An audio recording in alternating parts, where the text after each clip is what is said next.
Tombolo Pine. Woo! Man, I need to record that someday, huh? What do you think? You like that one? It's instrumental. It's going to remain an instrumental. I have no aspiration. Oh, no, actually, I did write lyrics for it. Dang. It's going to be sort of a Pink Floyd-y vibe. It should be pretty cool. Multi-part harmonies, I hope. We'll see what happens. Man, my to-do list is 1,000 miles long. And many cubic meters deep. But anyway, how you doing? Art update? Oh yeah, sure. Okay, so yesterday I showed you that I finished the palimpsest papers. Something a little bit like this. Here are the remnants of which. Okay, so what I do is I put 3 layers of paper on here. Start with old book pages. Cover that with some musical notation. And finally with some blueprint. Oh, there's someone there on the Book of Faces. Please do say hello. And so I peel it off with hot water. So I glue down the paper, let it dry, and then I soak the top layer of it with hot water, and then I can just sort of like erode it off with a sponge with the gratin, the abrasive side. You know those 2-sided sponges? And so I do that, and this is the result, okay? And then what I did was I took that, cut them into 30-centimeter squares, and used my homemade carbon paper to trace down the shape of a chimney set on there. And what I did do, you can see the lines is shining in a silvery sheen. That's the graphite. And then on the back, I just have straight graphite, which transfers the image onto the surface of the paper. And this is what we get there. So what I did was I took these 2 pieces of paper. You see they're not mirrors, but the opposites of each other. And so this is a twofer, as a matter of fact. What I did was I took the pieces of paper, secured them, and then cut this line right here. And that way I have exact, like jigsaw-like pieces that will fit right into each other. I glued them down to another piece of paper. Don't know if you can see the edges. No, they're pretty tight. They're pretty tight. I'm pretty pleased with this. And then I went over with the homemade mimeograph carbon paper, traced out the lines, and today I'm getting burnt out. So all that I managed to do was get the line work done. And you can see it's sort of crazy psychedelic colors. It sort of matches the color of the subject matter, but it's basically, I think I'm just trying to keep myself interested, keep myself amused, and then tomorrow I will find the courage somehow to dive in and paint the chimney parts and the lintels, if that's what it's called, this part of the chimney. And then I'm going to prepare the canvases with a faux covering of the same palimpsest paper collage technique, but it's going to match up coloristically, and so that'll be a trick. But luckily I do have remnants of the same paper, and I do remember which layers, because as I do this more, I find which papers are easier to use with. For instance, this dark colored one right here, really a hassle. It turns really muddy when you try to rub it off. That's what she said. And this lighter paper here, it's a book called what is it, Annuaire d'une jeune fille rangée, something like that. Diary of a well-mannered young woman. And so, and you can see I did it with at angles here, and that was to sort of suggest an idea of perspective here. You can kind of see it happening here.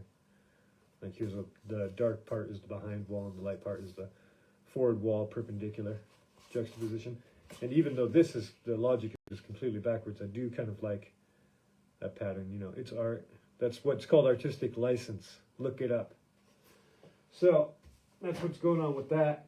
But yeah, I'm getting kind of burnt out, so I took care of other tasks. You know, my phone is all full up, and I have 4 video projects on there, 2 documentaries and 2 demonstration videos. One about how to fix a guitar chord, and and another one about how to make palimpsest paper. I'm sure you'll be looking forward to that. And then I have 2 documentaries, one about an art opening. My friend Nella, shout out, invited me to and participated in. And another one about this guy Igor, who runs an open mic night down in central Paris here. It's really cool. And so Cupertino keeps sending me emails saying, they're kind of weird. They're almost scolding in a manner. They're like, you've run out of cloud storage, and if you lose your phone or break your phone, you're going to lose all your data. So what you can do is you can buy more storage, or you've got to manage your files. Okay, and then so I click the button. It says buy more storage or manage files, and it of course clicks you right over to where they want you to put a few more dollars on their storage, on their cloud storage. But then you get massive numbers of, I don't know how many terabytes, how many quantum, measures of. But see, the thing with this is that then they've got you, because then you're going to fill that up eventually, right? And then you're going to have to add on to that subscription to get even more storage. And as you know, I'm going through my phone and it's just like, I don't need this. I don't need this. What are these photos? Like shopping lists, reference photos, old photos archival photos that to put online, old videos, all sorts of stuff like that. And so what I do is I just reduce and offload, and to avoid having to, do I really need to keep all that data? Really? Honestly? How much data does one man need? Well, I guess it depends, huh? And what else was happening? So, I'm listening to all these self-help type situation things to try to get my S together for the new year. Speaking of that, I managed to wake up with the sun this morning, magically. Almost exactly at the time, without an alarm or anything like that. And only 6 hours, so I'm a little bit goofy right now. Less than 6, but whatever.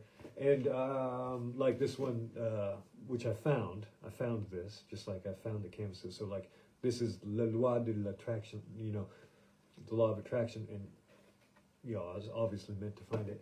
And I was listening to some podcast. No, I was reading some Twitter comments, and someone said that his New Year's resolution was to do less better.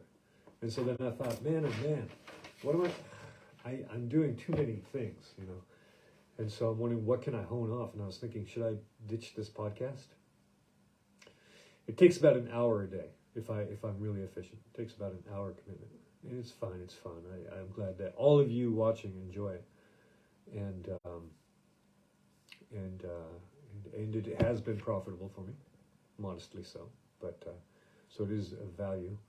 And I was listening to, remember Mark Manson? He was talking with Tim Ferriss. Tim Ferriss, 4-Hour Workweek guy, in conversation with Mark Manson, the subtle art of not giving a fuck guy. And they were talking about, they started with blogs, and now it's all about podcasts. So I'm trying to get in on the bottom floor. And you're all helping me with that, so I thank you for that. What else was I going to mention? Oh yeah, and the Pomodoro method. So look up the Pomodoro method. It's pretty fun. That's what I've been up to now. But anyway, I think I'll leave you with a little bit of Tombolo Pine.